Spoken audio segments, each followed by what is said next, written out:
మనం అంటే ఇవాళ చాలా తక్కువగా తీసుకుని వెంకటాచలం వెడితే 50 మాటలు వెంకటేశ్వర స్వామి వారి దర్శనం చేయడమే ప్రధాన ప్రయోజనంగా పెట్టుకుంటున్నాం. కానీ అసలు స్వామి పుష్కరిణి గురించి మీరు స్కాంద పురాణంలో చదివితే మీరు ఆశ్చర్యపోతారు.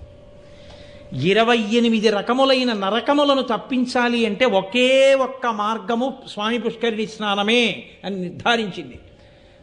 స్వామి పుష్కరిణి స్నానం కాదు, పుష్కరిణి చుట్టూ తిరుగుతుంటే చాలన్నారు. అందుకే ఆ పుష్కరిణికి పశ్చిమాన మహానుభావుడు ఆదివరాహస్వామి వెలిసి ఉన్నారు అక్కడ.